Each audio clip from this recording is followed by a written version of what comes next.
now. Take a deep breath, then I get real high and I feel the top of my lungs. What's going on? That song stuck in my head because it's Taylor Swift Day today. To all those who celebrate, happy Taylor Swift new album day. Double album.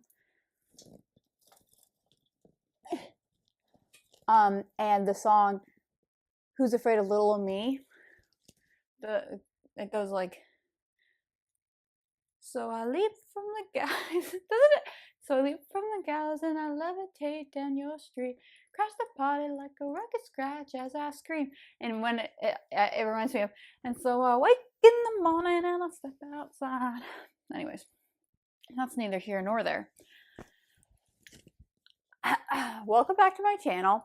Today we are going through my entire TBR and we're going to sort them by priority. So I have, can you see? Bobo, have you heard nothing? These all, the beginning over, oh. The beginning all the way to here is my TBR physical right now. I'm sorry. And then I have these 3 books that we picked in one of the videos for my TBR. And then I have a bunch of ebooks. So I made them into like little fake books. Because, I don't know. So this is Love Flushed by Evie Mitchell. So I like made a little book. It's got the description on the back. It's giving like 7th grade project. So I can put them in. So let's get all of these out and then let's count them.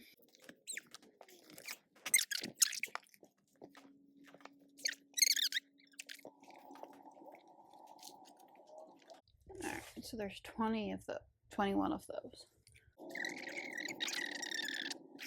Okay, so got 54 books to go through right now. So that's a little bit ridiculous. Okay, let's start with, there are 2 I know I'm going to read next. Right now I'm finishing up Wild Love by Elsie Silver. Also, the reason that I'm kind of, that looks weird. The reason that I'm doing this now is because my protein shake! The reason that I'm doing this now is that lacrosse ends in the next couple of weeks. So I'll actually have time to read more than like 2 books a month. So I'm excited and I'm probably going to like read a lot right after. So the 2 books I'm going to read right after Wild Love are priorities because they're arcs that I've received. So I would like to get those read and reviewed sooner rather than later because that helps me get more arcs. Okay, so we've got 2. We've got Right Where We Left Us. I'll put the actual cover up somewhere. Right Where We Left Us by Jen Devon.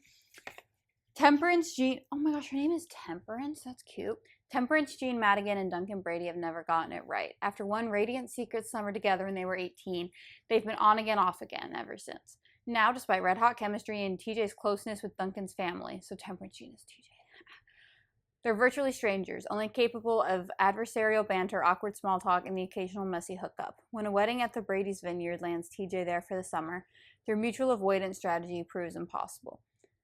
The last thing TJ wants is to be under those angsty, heated glances Duncan thinks he hides. And for Duncan, having fiery TJ constantly close is the ultimate distraction that he absolutely cannot afford. When forced proximity begins to chip away at their armor, buried tensions resurface, old wounds urge confrontation, and once-in-a-lifetime love demands one last chance to finally get it right. That sounds so good. So we're going to put it right here. Oh my gosh, I did a terrible thing. They're the same color. So this is Booked for Murder.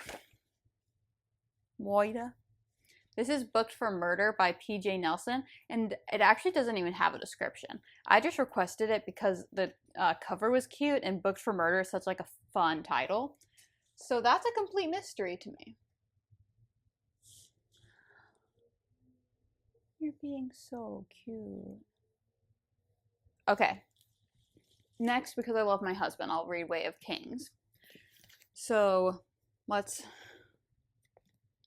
read the summary of this.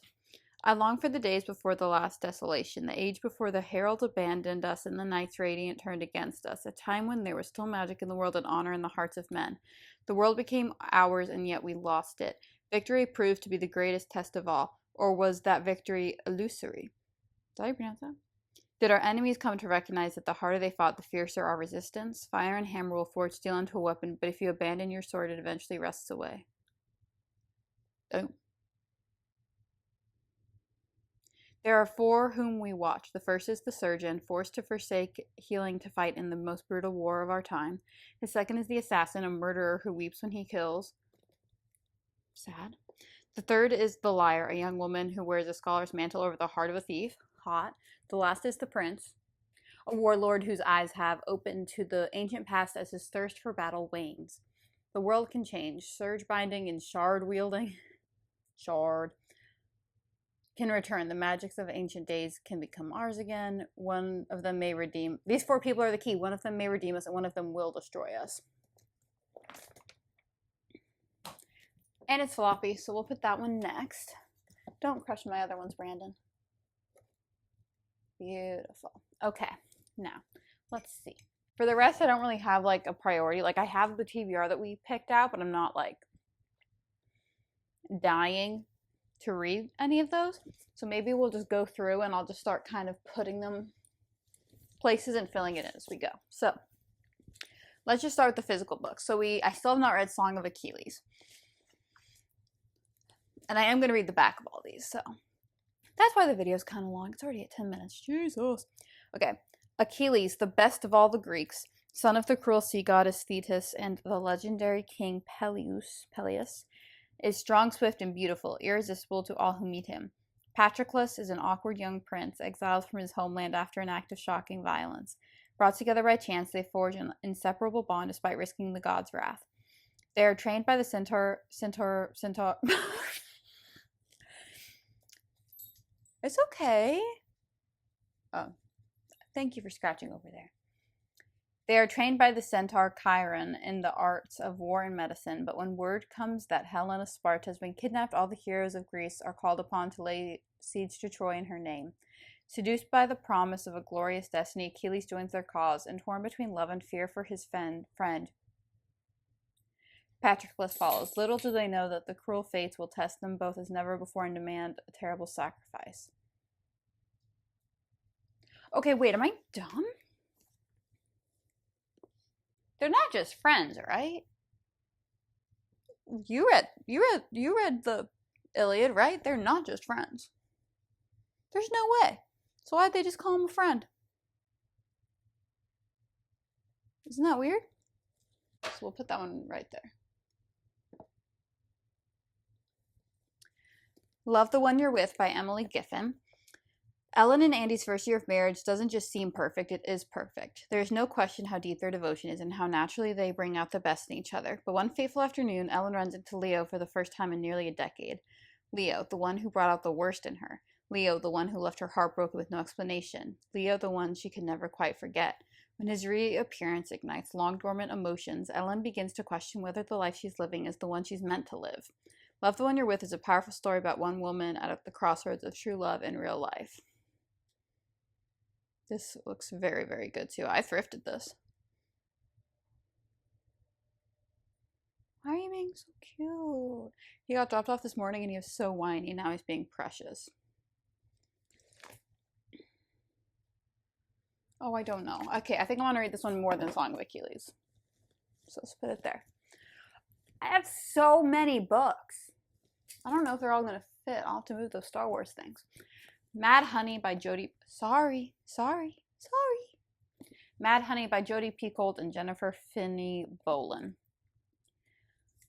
I'm going to summarize the ones that I basically know what they're about because I've had them so long so that you guys don't have to hear it all again. So this is about two women who are both kind of having a restart of their life, and they each have a kid, one a teenage girl, one a teenage boy. Their kids, they become friends and their kids start dating, and then the girl dies and the teenage girl dies and the teenage son gets arrested for his girlfriend's murder. And I haven't... Jodi Picoult's always so good. Alright, put that there. Can y'all see that? The phlebotomist. This is the newest on my TBR, and it's so pretty. Okay, in this one I don't know what it's about, so we're gonna read it. In a near future where citizens are subject to the mandatory blood draw, government phlebotomist Willow Wallace witnesses an event that makes her question her whole world. To recover from a cataclysmic war, the harvest was instituted to pass blood to those affected by radiation. This charitable act has led to a society segregated entirely by blood type. That's so Harry Potter of them.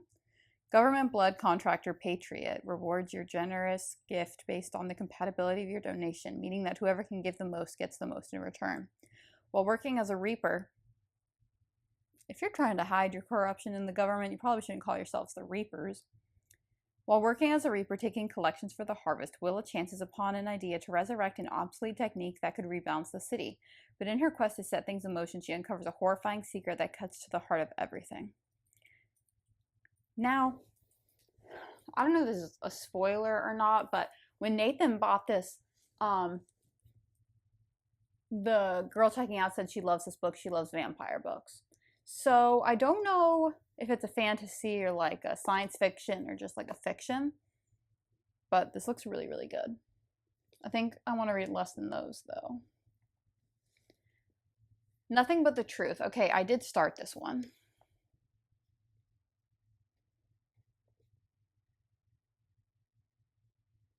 There's not even a bookmark in here. That's how little I read this book. It's about a girl who, on her 30th birthday, her boyfriend stands her up and she also gets fired. And so she makes a wish. And the wish turned into her only being able to tell the truth for like a day or something. So I'm going to put that over here because if it was a DNF, my heart was not in it. Sorry. Okay. Slammed by Colleen Hoover is one of the rare Colleen Hoover books I did not read in my Colleen phase. Oh, this cover is so good though. It's a romance between 18-year-old Lakin and 21-year-old Will. She always makes it like almost bad. But they do slam poetry and they fall in love, is basically my understanding. In another video, I read their slam poetry and it was actually quite good. So I'm going to put that over here. But you can't see. Well, I'm going to run out of storage soon, so we'll just fix it then. Okay, then we have, okay, I'll move now. Then we have The Editor by Stephen Rowley.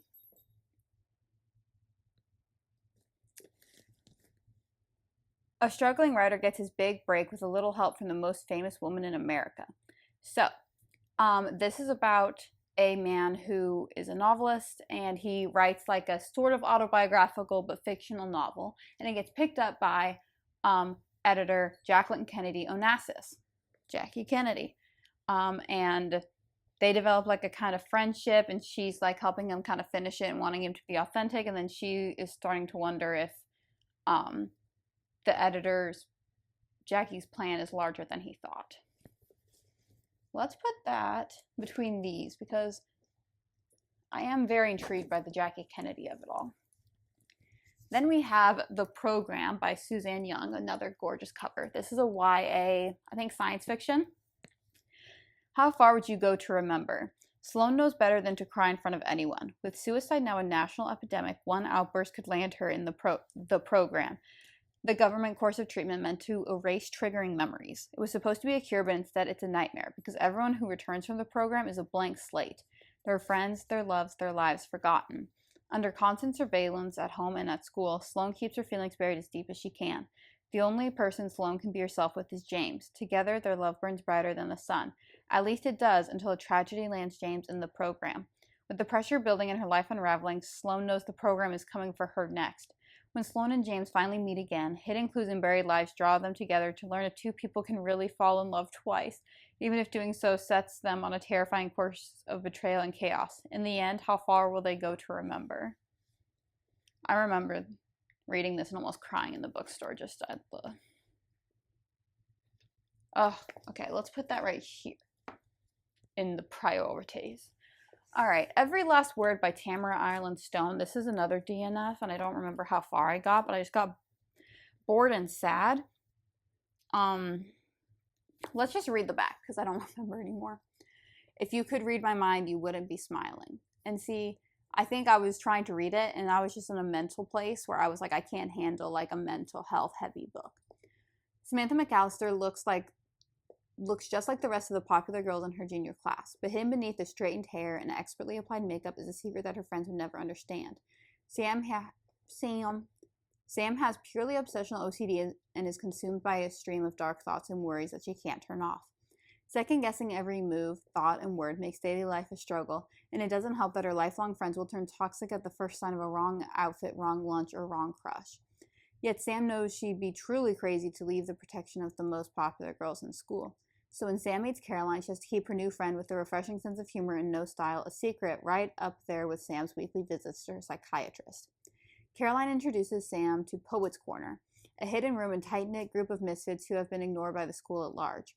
Sam is drawn to them immediately, especially a guitar-playing guy with a talent for verse, and starts to discover a whole new side of herself. Slowly, she begins to feel more normal than she ever has as part of the popular crowd, until she finds a new reason to question her sanity and all she holds dear. So, this book seems very good, but just very, very heavy. So I have to be in like a real specific mindset. So I'm going to put it pretty low for that reason.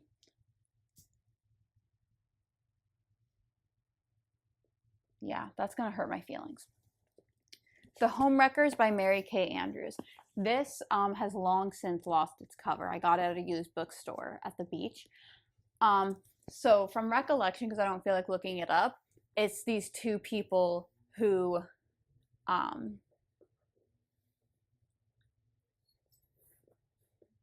you're too loud. It's these two people who are redoing a house and fall in love, basically. But I believe that they either find like a dead body or buried treasure. Like they find something in the house that makes it also like a mystery. So it sounds very good. So maybe I'll move it.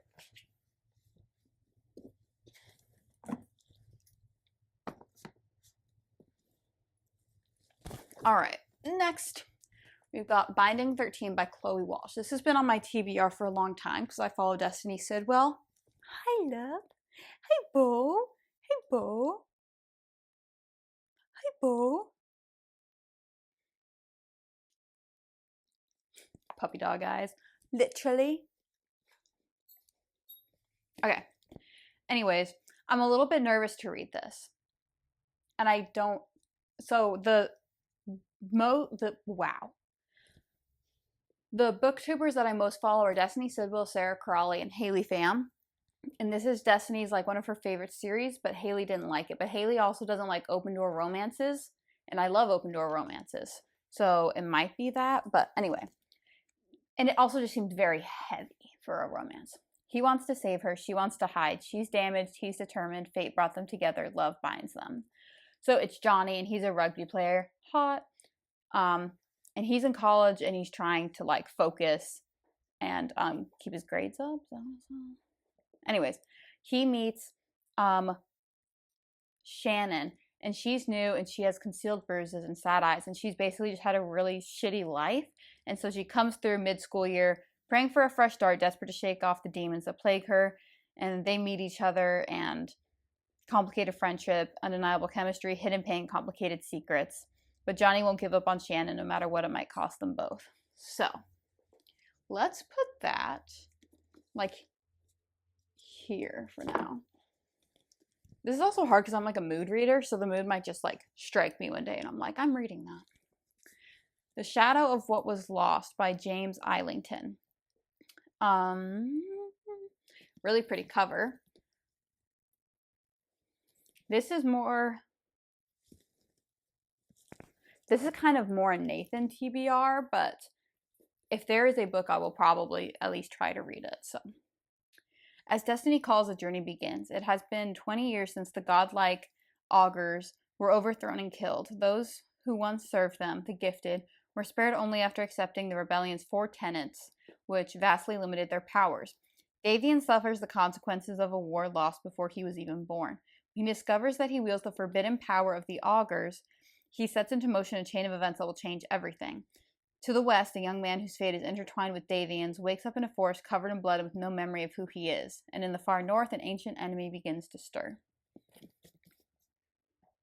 I love fantasy characters. All right. Is Davian a boy or a boy? So Davian and a young... Okay. All right. We need to move Babu Frick and BB-11. My droid that I built. He's so cute.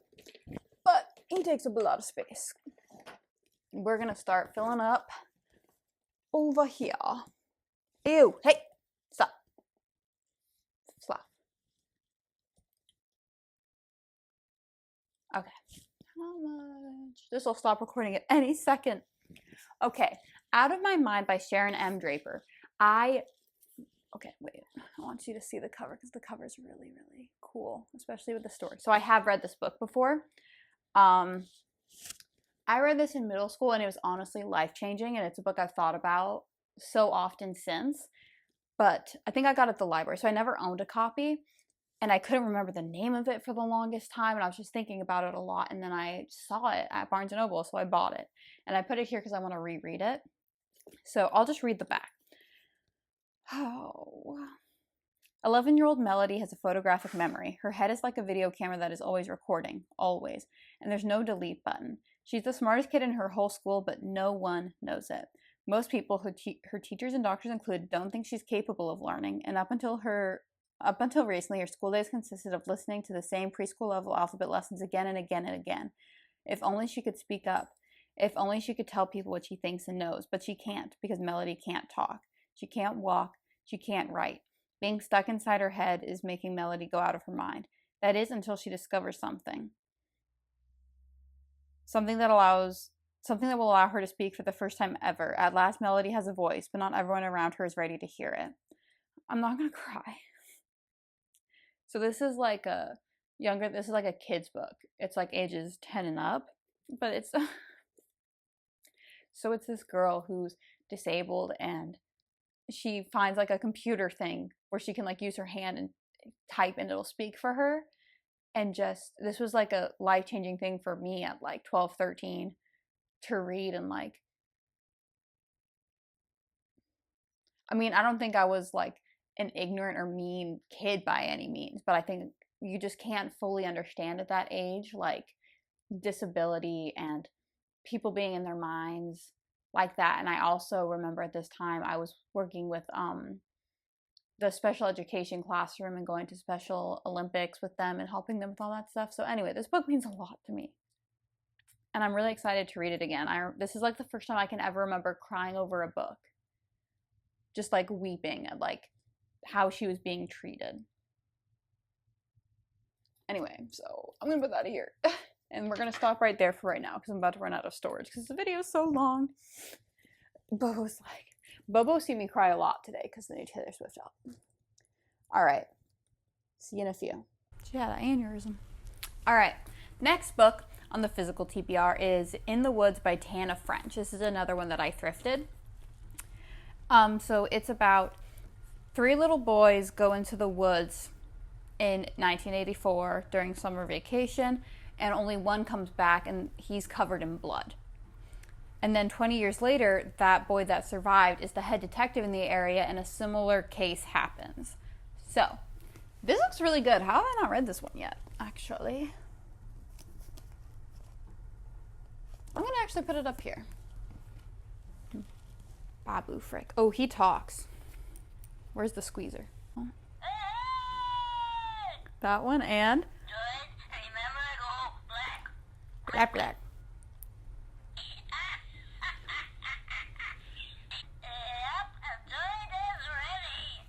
There it is. Okay, anyways. Next we have Luck and Last Resorts, which is the book before Last Call on the Local.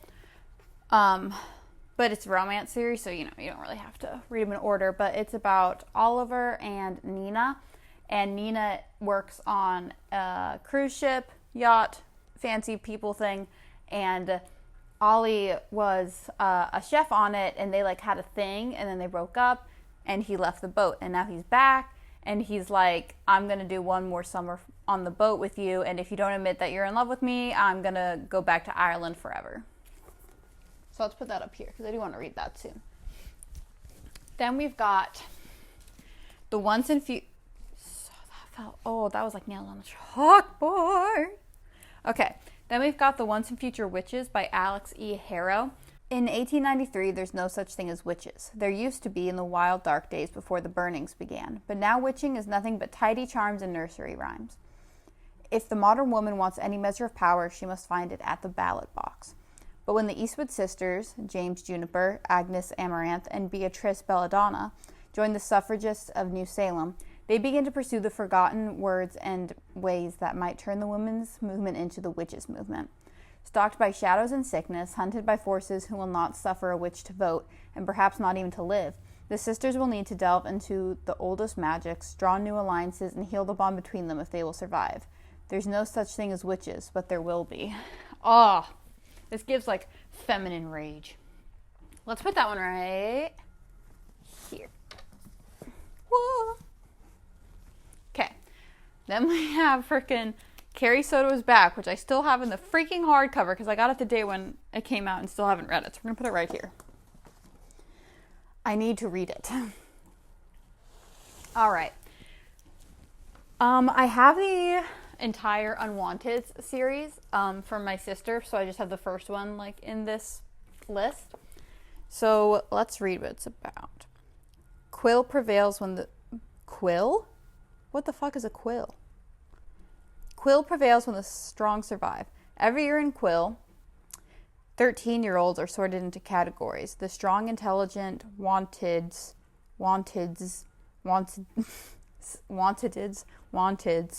go to university, and the artistic unwanteds are sent to their graves. Oh, damn. On the day of the purge, identical twins Alex and Aaron Stowe await their fate. While Aaron is hopeful of becoming a wanted, Alex knows his chances are slim. He's been caught drawing with a stick in the dirt. And in the stark gray land of Quill, being creative is a death sentence. But when Alex and the other unwanteds face the Eliminators, they discover an eccentric magician named Mr. Today and his hidden world that exists to save the condemned children. Ardame is a colorful place of talking statues, uncommon creatures, and artistic magic where creativity is considered a gift and a weapon. So does this... Oh my gosh. Kid fiction text is so big. That's going to go down here just because it's a long series. Okay. Murder in the Family by Kara Hunter. So it says, 1 body, 6 experts. Can you solve the case before they do? Okay. No one saw the killer, but they all saw the body. In December 2003, Luke Ryder, the stepfather of acclaimed filmmaker Guy Howard, was found dead in the garden of their suburban family home. Guy was only a child, asleep upstairs at the time of the murder. His mother and 2 half-sisters were also in the house that night, but all swear they saw nothing. Despite a high-profile police investigation and endless media attention, no suspect was ever charged, and Guy's family has been haunted ever since. 20 years later, the sensational new streaming series Infamous is dedicated to investigating and perhaps cracking this famous cold case. The production team will re-examine testimony, re-interview witnesses, and once again scour the evidence. The family will speak. The key players will be reunited on camera. The truth will come out. Are you ready to see it? Oh, shut up. Okay, I didn't actually look in this book when I bought it, but it's like Daisy Jones and the Six or The Appeal, where it's like scripts. Oh, that's moving it up. I love books written. No, don't break my paper ones. I love books written like that. Emily Wilde's Encyclopedia of Fairies by Heather Fawcett. Oh, it has an inside flap. Cambridge professor Emily Wilde. Basically, she goes to study fairies at a place, and she meets a handsome academic rival, or her academic rival Wendell also goes there, and he's kind of like, he disagrees with her thought process about fae. And so they start working together because they find something together. I need to read this too. There's a lot of these books that I'm like, I have had these for so long. Okay. Agatha Christie, The Labors of Hercules. I DNF'd. I don't remember where I left off. What the hell? Am I hallucinating? It's a series of short stories about Hercule Poirot. I don't know how to pronounce that. But he's the detective from Murder on the Orient Express. That's just going to go down here because, again, a DNF book is DNF for a reason. Okay, Just for the Summer by Abby Jimenez. I got this in my last video when I got Wild Love. So this is about these two people who feel like they've been cursed with love. And the curse is anybody that they date, after they break up, that person meets the love of their life, the next person that they date. So they decide to date each other and kind of like break the curse. But then like stuff happens in their lives. Her mom shows up, her toxic mom shows up, and he gains custody over his little siblings through some event. And so it actually becomes like less of a joke and more of a serious like, well, we are dating now, we need to be there for each other type of thing. So we'll put that right here, honestly. Okay, look, see, there's too many that I want to read. A great problem to have, obviously. Ooh. Okay, Shatter Me by Tahire Mafi. The moon understands what it means to be human, uncertain, alone, cratered by imperfections. No one knows why Juliet's touch is fatal, but the reestablishment has plans for her, plans to use her as a weapon. But Juliet has plans of her own. After a lifetime without freedom, she's finally discovering a strength to fight back for the very first time, to find a future with the one boy she thought she'd lost forever. That's cute. This will go a little bit lower because it is a very long series, but I do want to read it. Fairy Tale by Stephen King. I've had this one for a very long time, and it's been on my TBR many, many times. So I keep thinking I should read it in October because that's how I work. But this is about a boy who befriends his elderly neighbor, and when the elderly neighbor dies, he leaves his dog behind, who the boy is attached to, and him and the dog become friends, but they also... And the neighbor leaves him a cassette tape telling him a story no one would believe, that inside of his house there is a portal to another world. The Woman in Cabin 10 by Ruth Ware is... Where's the description? This is just reviews. Okay, well, to my best recollection, there's a woman on a cruise ship, and I think she's a detective, like as her career, or a private investigator. And she sees somebody go overboard, get pushed overboard, but when she reports it, they like check and everybody's accounted for.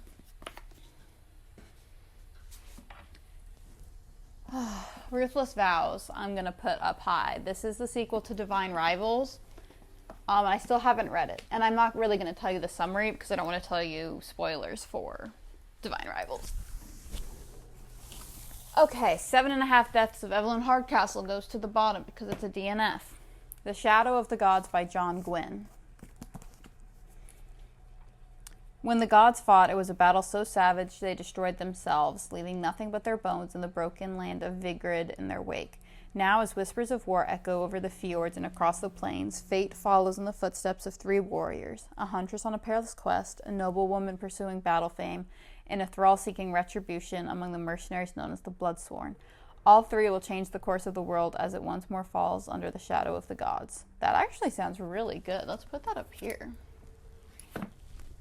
She's Gone by David Bell is a DNF, so we're going to put it down here.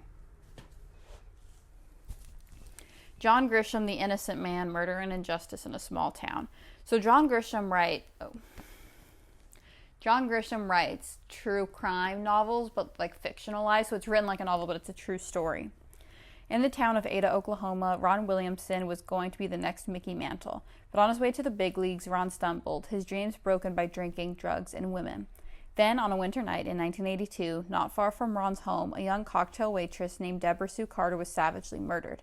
The investigation led nowhere, until, on the flimsiest evidence, it led to Ron Williamson. The washed-up small-town hero was charged, tried, and sentenced to death, in a trial littered with lying witnesses and tainted evidence that would shatter a man's already broken life and let a true killer go free.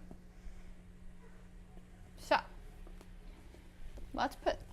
Guys, I feel like this bookshelf was so big, but I've got like 50 books. Put that right here. Powerless by Lauren Roberts is going to go up here because I need to read it. It's about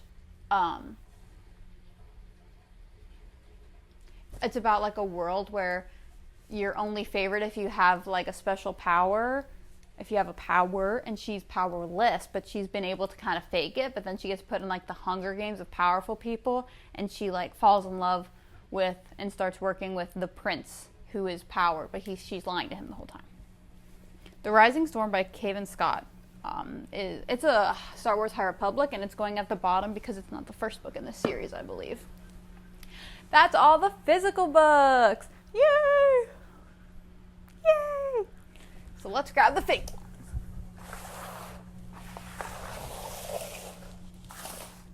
All right, we've got Love Flushed by Evie Mitchell. What if I put the Q? Okay, it's about to go down. Annie, I sell toilet paper for a living. It doesn't seem glamorous, but shit happens is going places. We're the fastest growing eco toilet paper subscription service around. We're amazing, and I should know. I'm my own best customer. After years of hard work, I have everything I need to take my business to the next level. Well, everything except the paper. When my competition swoops in and offers my supplier a better deal, I'm left up a certain creek without a paddle. I must have done something truly crappy in a previous life, because the only person willing to help me is my ex-boyfriend, Link Garrett. The man is... You don't like him, huh? The man is arrogant, infuriating, and far too attractive for his own good. Thankfully, I flushed any lingering feelings for him the moment he dumped me all those years ago. So, how did I end up kissing him? Link. Annie and I were hot and heavy in high school. We were the golden couple, ready to ride off into the sunset for our life together, until my life went to poop, and like the ass I am, I flushed everything good from it. Now she's back in town and stirring up all kinds of feelings I thought I'd purged. Feels like desire, happiness, and something that feels a whole lot like, nope, not happening, no way, no how, or at least it wasn't. But when Annie's left with no choice but to accept my help, it seems as if my heart might have other ideas. Looks like shit really does happen. Doesn't that just sound fun and cute? We'll put that one right here. Okay, next we've got Leviathan Song by Elsie Winters. When Alara races to save a dying city, her best hope lies with a seductive siren, but brooding Levi has his own reasons for keeping her at arm's length. As an elven weaponsmith, Alara is an expert in crafting beautiful, deadly things. When an underwater city known as the Deep sends for her help, the Deep, isn't that the name of the hot guy from Gossip Girl in that new show, The Boys? I haven't actually seen it.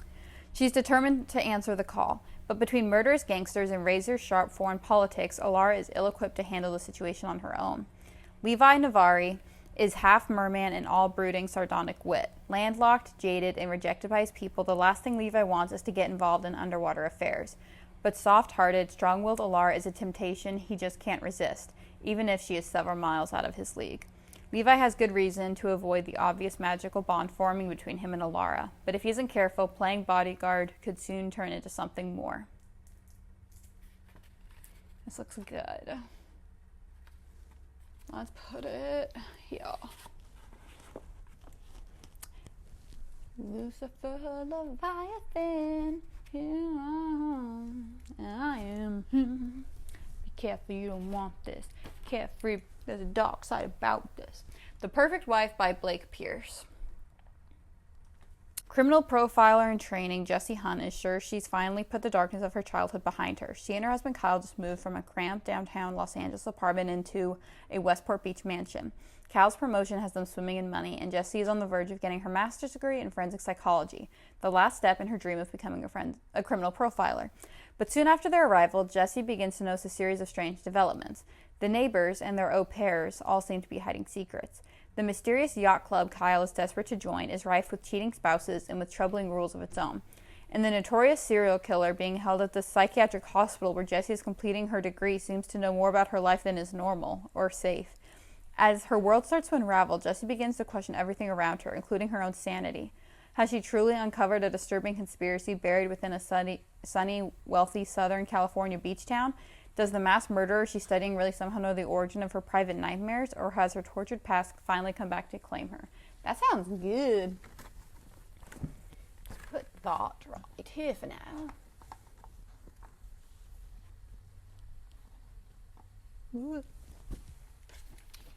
The Kind Worth Killing by Peter Swanson. I love Peter Swanson. In a tantalizing setup reminiscent of Patricia Highsmith's classic Strangers on a Train. What? That was not a sentence. On a night flight from London to Boston, Ted Severson meets the stunning and mysterious Lily Kintner. Sharing one too many martinis, the strangers begin to play a game of truth, revealing very intimate details about themselves. Ted talks about his marriage oh wow, I can't ever speak English. Ted talks about his marriage that's going stale and his wife Miranda, who he's sure is cheating on him. Ted and his wife were a mismatch from the start. He, the rich businessman, she, the artistic free spirit, a contract that once inflamed their passion but has now become a cliche. But their games turn a little darker when Ted jokes that he could kill Miranda for what she's done. Lily, without missing a beat, says calmly, "I'd like to help."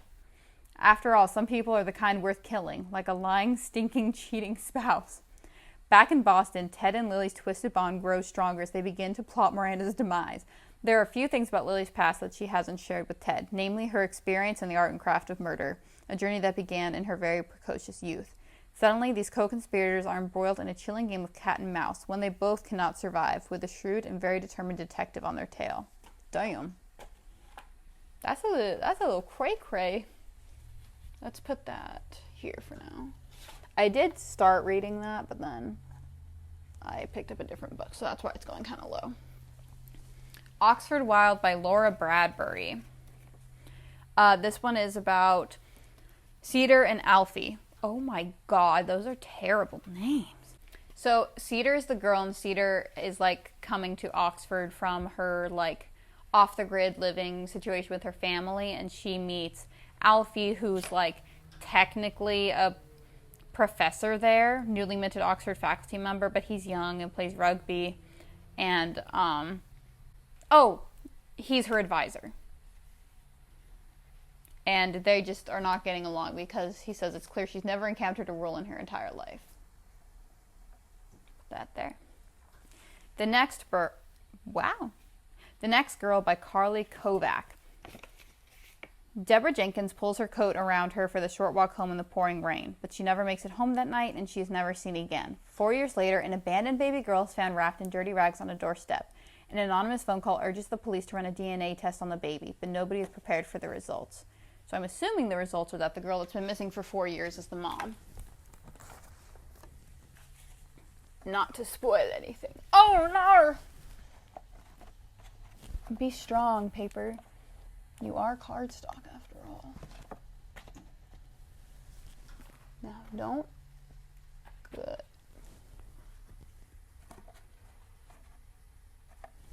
Okay, next. The Discovery Center by Liz Hambleton. I saw this one on TikTok. Okay, let's just read it because I feel like I've forgotten. She's being followed by a man from her past, and this time he's not leaving without her. In the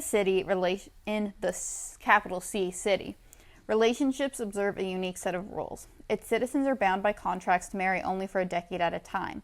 After 10 years with her husband, Elena is surprised when he doesn't choose to renew their contract, and she's suddenly thrust into life at the Discovery Center. The center is full of excitement, but something sinister looms just beyond the borders of civilization. She's immediately drawn to a handsome new stranger who feels oddly familiar. But Killian's mysterious appearance is not by chance. He's been watching and waiting for the perfect moment to rekindle a decade-old romance, and this time he'll make it last forever. Elena's faced with a decision between the comfort of what she has always known or the risk of losing it all, trying to escape and find love for more than just 10 years. Under the watchful eyes of the city and those who believe in its cause, will they find their way to freedom? I'm going to put this one pretty high because I've been wanting to read this one for a very long time. I saw her post about it on TikTok, and I love the idea of like a society where you can only be married for 10 years and then you choose to re-up it or not. That's fascinating. Behind You by Riley Dark. I wonder if that's her real name, Riley Dark, and she writes mysteries. Despite being a rising star in the BAU unit, FBI Special Agent Haley Rock still lives in the shadow of her older sister, who remained in their small Midwestern town to become a police sheriff, and who remains the favorite in their parents' eyes. Haley has not thought of her estranged family in ages, but when young women turn up dead in her hometown, the FBI dispatches Haley to solve the case her sister cannot, and forces her to face demons, including that of her kidnapped sister that Haley wished she would never face again. So is that a different sister that got kidnapped, or is this sister? I'll put this right about here. Exposed by Tamsin Schultz. This is about a woman who I believe is a detective or a private investigator, and she just got divorced, and she moves to a small, sleepy town, and brings her son with her, and right? Just kidding. She doesn't have a kid.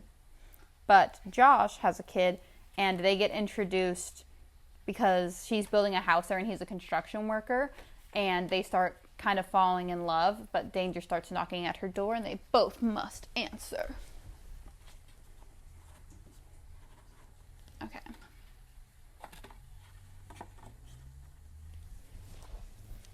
Might have to kind of reorder these a little bit. The Housemaid by Frida McFadden. This is basically a girl who is a housemaid, and it sounds like from the back cover that she like has an affair with the husband, or is kind of being weird and wearing the girl's dress, but also that the people are kind of treating her poorly, and the husband seems broken in his relationship. But she's like, they don't know who I am or what I'm capable of. Let me put this.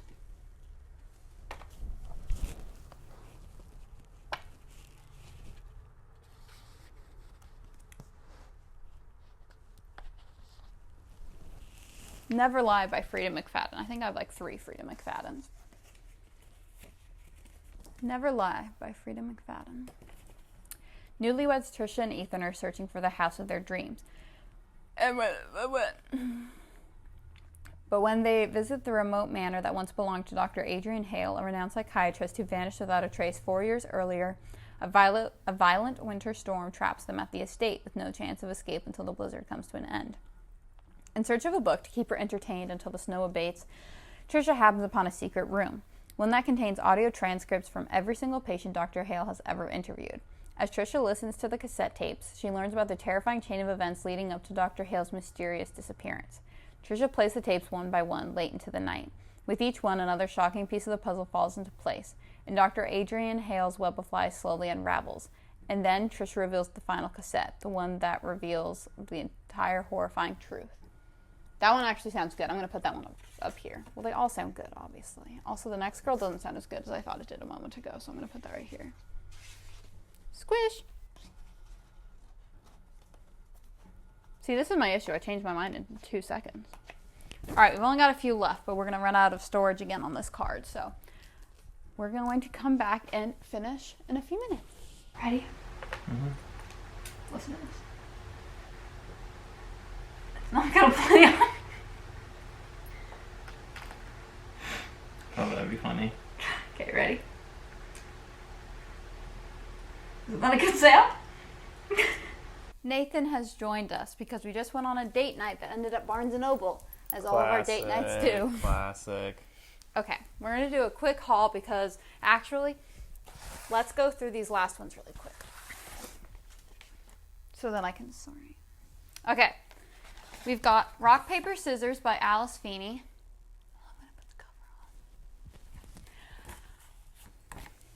Things have been wrong with Mr. and Mrs. Wright for a long time. When Adam and Amelia win a weekend away to Scotland, it might be just what their marriage needs. Self-confessed workaholic and screenwriter Adam Wright. It's funny because it's like Mr. and Mrs. Wright, and also he writes. It's a lot of right. It's a lot of right. So this should work out. Adam Wright has lived with face blindness his whole life. He can't recognize friends or family or even his own wife.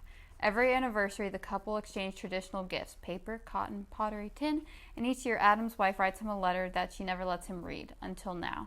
They both know this weekend will make or break their marriage, but they didn't randomly win this trip. One of them is lying, and someone doesn't want them to live happily ever after.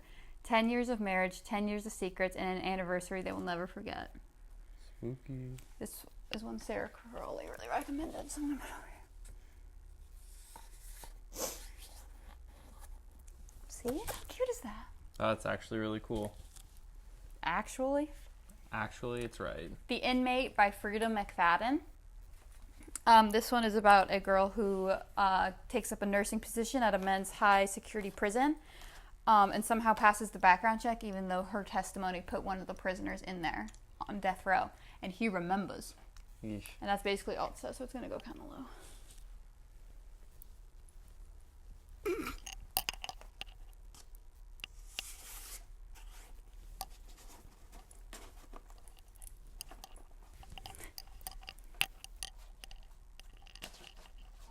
Is that the order of priority?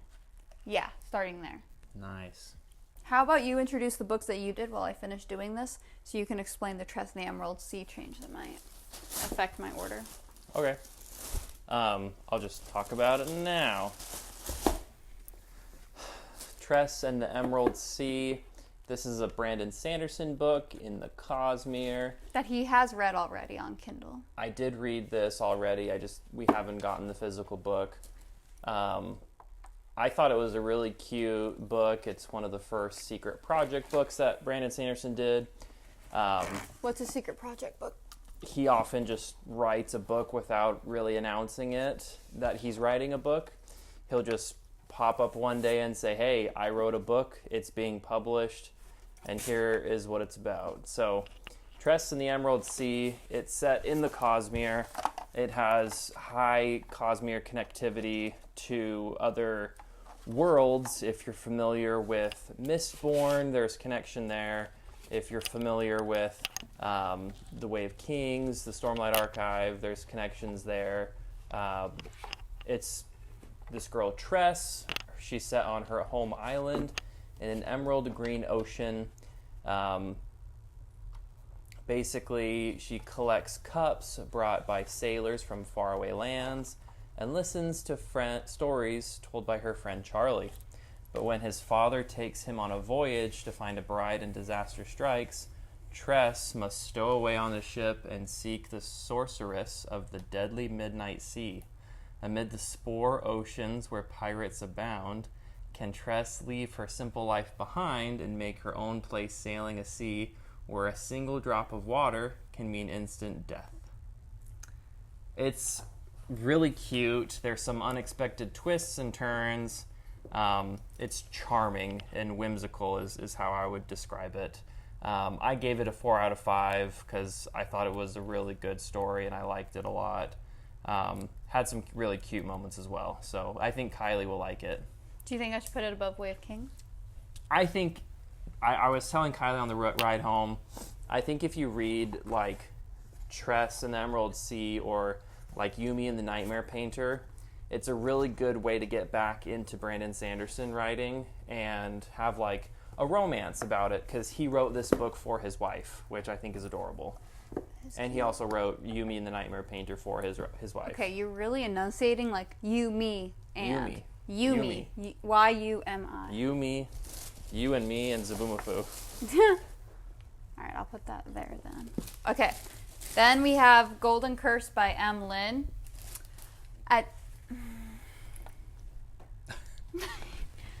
At 10 years old, Percinet Basile fled the palace of Gaul for her life. Now at 18, she must find a way to return in order to obey a curse on her family line. The prince won't know who she is, not anymore, but she knows him and what he will do if he discovers her true name. Made to fight for her life to earn her place, she vows to find a way to break the curse no matter what the cost. To the death. The words describing the upcoming tournament turn Prince Alexander Durand's blood to ice. The last warrior standing will win a spot at his side. As he's thrust onto the throne, forbidden magic, dangerous betrayals, and a complicated love could tear his reign apart. When the secrets begin to unravel, will Alex stay true to the laws and traditions of Gaul, or will he give it all up for a woman who deceived him? Does that sound pretty damn good? Put that here.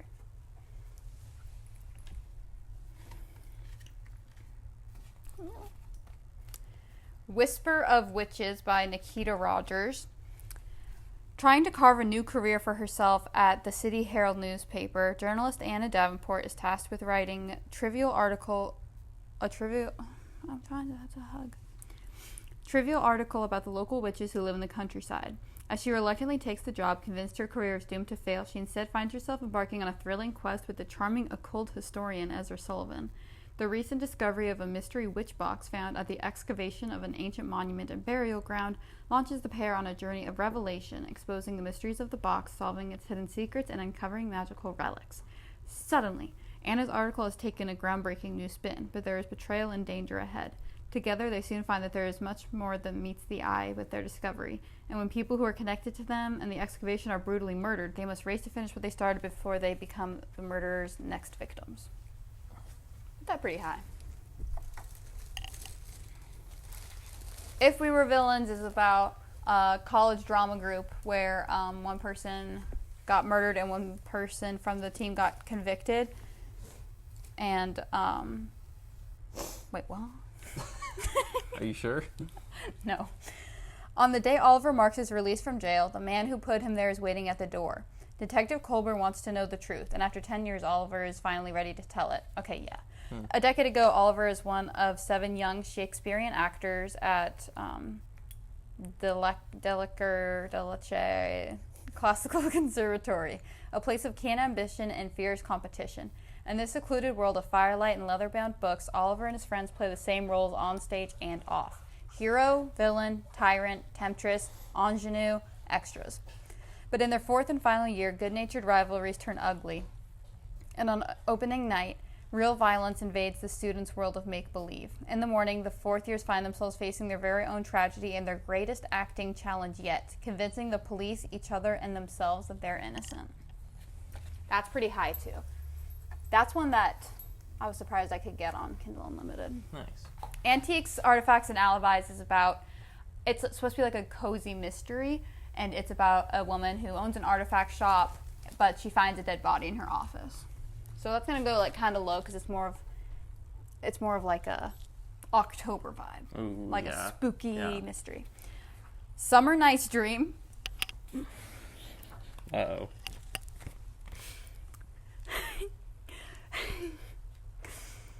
Traditionally, the Night Queen has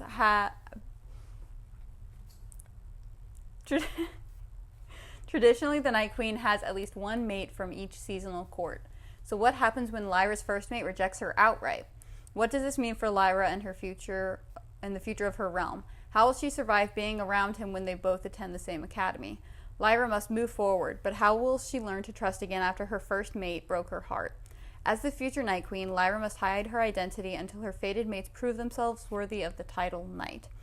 This book series is an adult fantasy romance not intended for young readers. The characters in this book have multiple partners and fated mates. Why choose?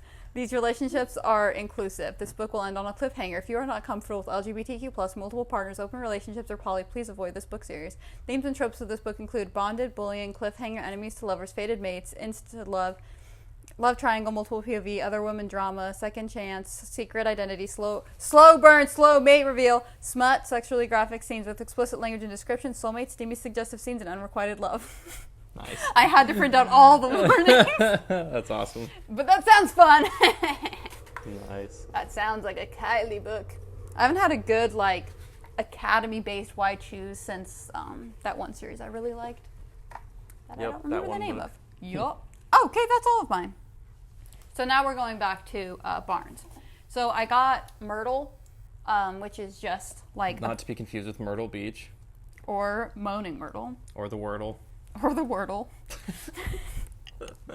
But it's basically a bunch of logic puzzles. There's actually literally not a logic puzzle on that page. It's like, solve this Wordle. Yeah.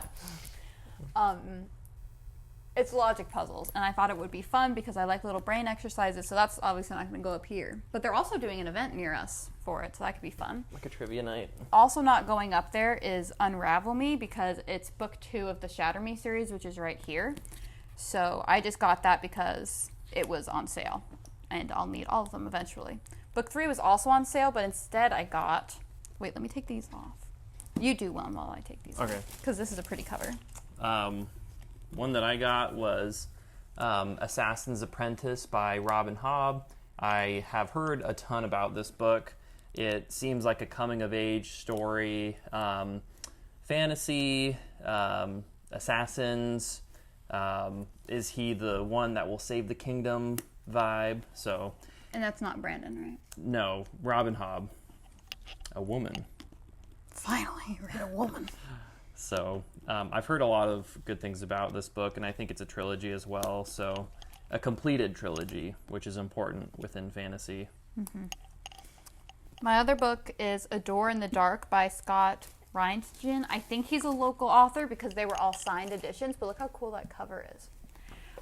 The back's really long, so I'll just tell you what it's about because I just read it when we were there. It's about this girl named Ren who's graduating from like a sorcerer or wizard academy, and she's like the highest ranked student there, but she needs to be hired by one of the great houses in order to like actually become a sorcerer. And right before graduation, her and the other scholarship kids, so like the poorer kids in the realm, are taking a portal home to visit their families, and the prince of this world pulled a prank and got in trouble with his dad, and so his dad is sending him with the scholarship kids back home, and nobody wants that.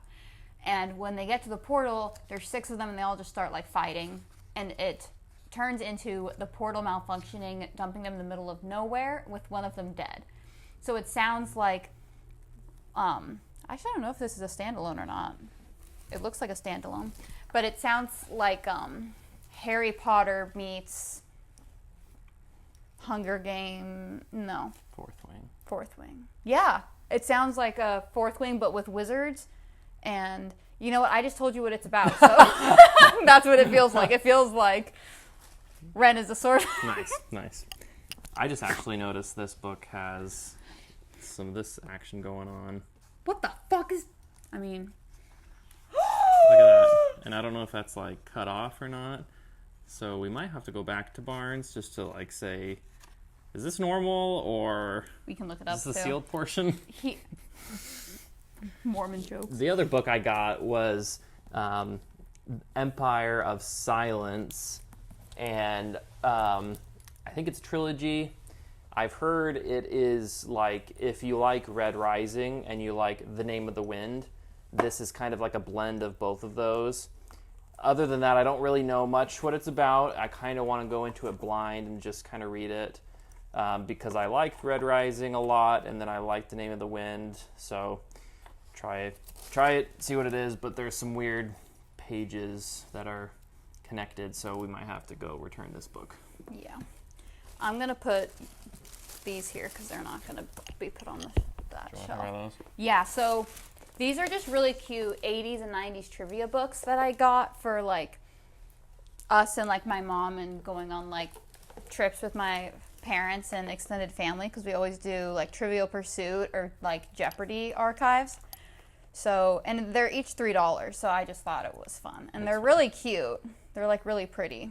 So they could be good coffee table books for my parents, too. Okay, so this is our final look. I might resort them now that I know how much space I need. So this, and this are all my TBR that aren't seconds in series or Nathan specific ones. So it was like 51 or 52 before plus...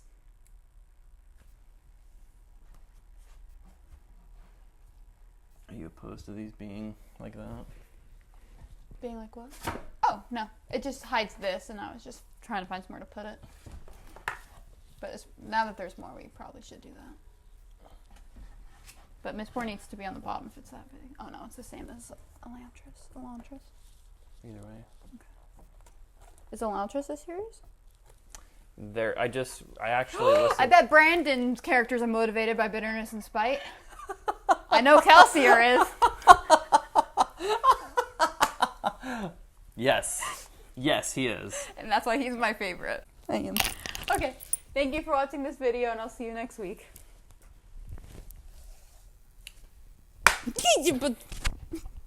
That's for the Patreon.